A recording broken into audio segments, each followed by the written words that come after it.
What's going on, guys? Dare here with Fantasy Football Advice, coming at you with another fantasy football video. Today, we got a good one for you guys. We are going to be going over some wide receivers that you should be targeting in the early rounds. With the NFL draft now being completed, we're going to have a better understanding of exactly how the ADP for the upcoming season is going to pan out. With that being said though, most of the earlier round wide receivers should have minimal to no impact on the players we're discussing in today's video. So no matter what time of the year you're actually watching this, you can rest assured knowing these are players we are pretty high on. With that being said, we are going to be going over 4 players today, but before I do, as you know, we will be bringing up the stat of the day. Yesterday's stat of the day was how many wide receivers in 2020 finished inside the top 12 for the first time in their career. The correct answer was actually 6, so congratulations, Xavier Blumberg, you got this one right. As for today's stat of the day, of running backs to finish in the bottom 10 in efficiency for 2020, which of those running backs averaged the least amount of defenders in the box? Once again, that's which running back to finish in the bottom 10 for efficiency for 2020 averaged the least amount of defenders in opposing boxes. If you know who that player is, leave your answer in the comment section down below. We'll be happy to let you know who wins in tomorrow's video. Also guys, just a quick reminder that you can currently get access to any of our draft packages on our website, thefantasyfootballadvice.com. Members of our website will gain exclusive access to the rankings all season long. We are also going to be having individual breakdowns on players via video format, so be on the lookout for that as well. If that's something that interests you, once again, that's at our website, thefantasyfootballadvice.com. Link as always in the description box below. With that being said though, let's jump right into the video. We do have 4 wide receivers we're going to discuss, and the first one is none other than Terry McLaurin of the Washington football team. Terry McLaurin, since being drafted in 2019, has been completely dominant at all stages of the NFL. Back in 2019, just his rookie season, appearing in only 14 games, this was a player to compile 93 receptions across the season, not the highest mark for rookies in that class, but he still was able to compose himself for 58 receptions, 919 yards, so just short of 1,000 yards, but he was also able to notch in 7 receiving touchdowns. That stat line was good for a top 30 finish in PPR leagues, top 25 in standard leagues, because obviously the variance we have in the touchdown department was favoring him for that season. I do have to admit, it was surprising to see Terry McLaurin reaching pay dirt so frequently in what was just his rookie season. This was of course an offense that throughout his career still has been a bit lackluster to say the least, so although there wasn't many scoring opportunities available across the entire season back in 2019 for Washington, Terry McLaurin certainly made the most of it in that season. This was a major factor as to why we had Terry McLaurin on one of the top trade away targets in the 2019 season. Whenever we see a wide receiver or running back for that matter who's scoring a lot of fantasy points, but the majority of them are coming in the touchdown area, we know that especially with teams on weaker offenses like Washington making a prime example for this reason, if variance just so happens to not go in their favor, it could have a major impact on their overall fantasy value, much more so than other receivers receiving a high volume share. With all of that said, that's more of a roundabout way of saying that the drop in touchdown efficiency is something I would more expect to remain and continue for the 2021 season.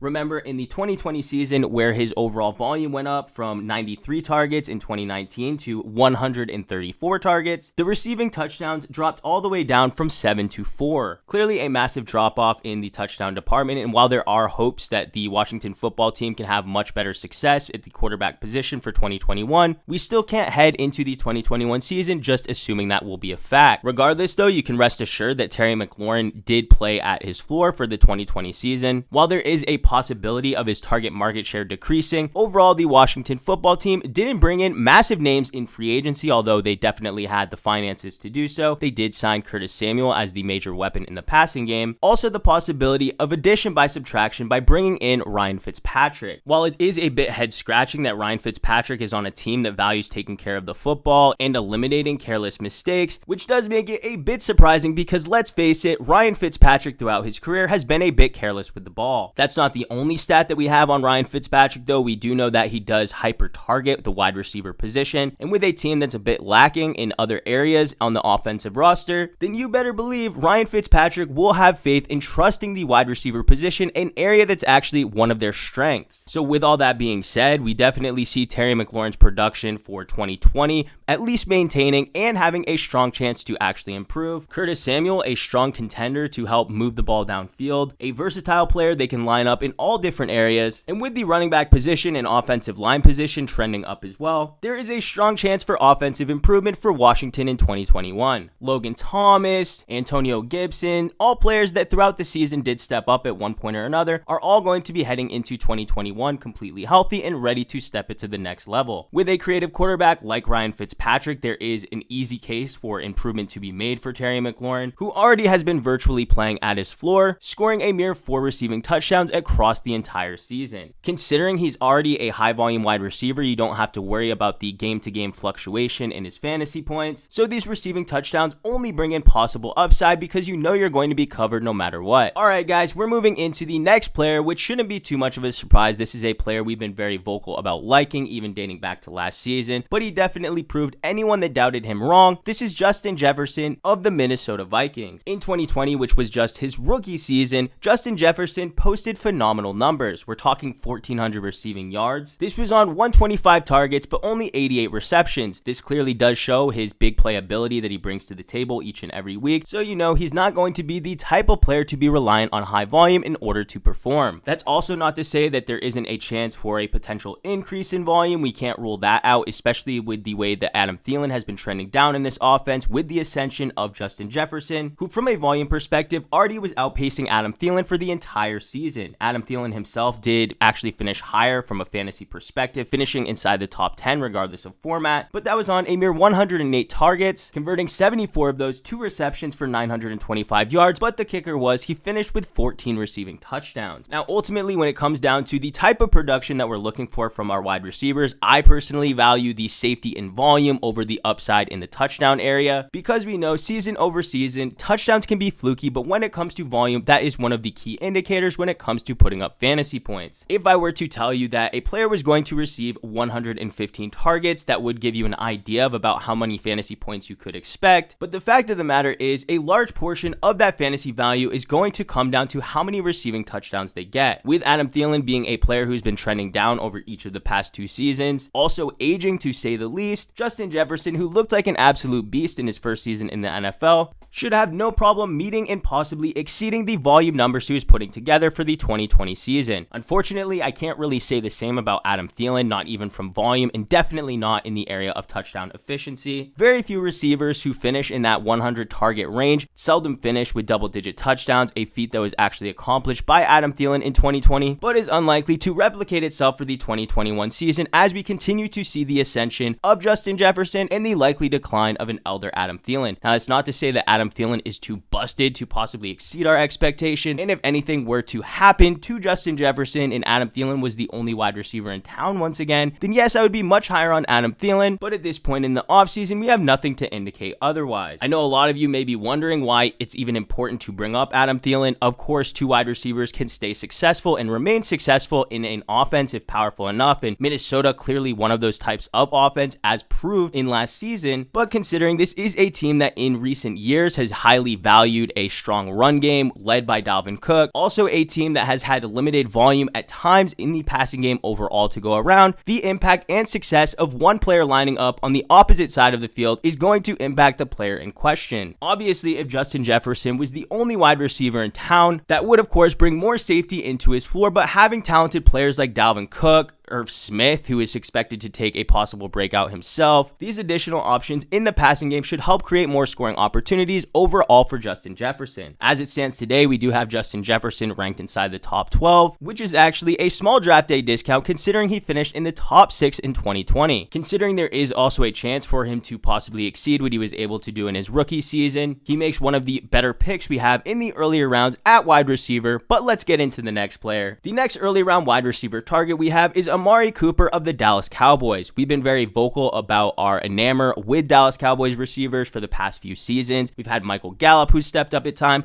Obviously, sensational 2020 rookie. CeeDee Lamb looked phenomenal. But when it comes to Amari Cooper, this is basically the old faithful in the passing game. He's always going to be the first read when it comes to the passing offense that's presumably going to be led by Dak Prescott in 2021. Unfortunately, last season when Dak Prescott got hurt, that was a main contributor into the lack of production for Amari Cooper, another reason why people may be hesitant to target him in upcoming drafts. While regardless of who was at quarterback, Amari Cooper was producing, actually putting up double-digit fantasy performances in PPR leagues in 12 of 16 games. This is a far cry away of the type of boom-bust production we had seen from Amari Cooper throughout his career, but very in line with what we've seen while he's been on the Dallas offense. With him being the first read on what should be one of the league's best offense, it definitely was while Dak Prescott was healthy in 2020. The main receiver, the top target in that passing offense, should be the one with the most to gain. Now, I know a lot of people are down on Zeke inherently, obviously down on Dak with him coming back from an injury, but the lack of mobility does lean me more in favor of them valuing a consistent run game, which, as we know, opens up more opportunities in the passing game.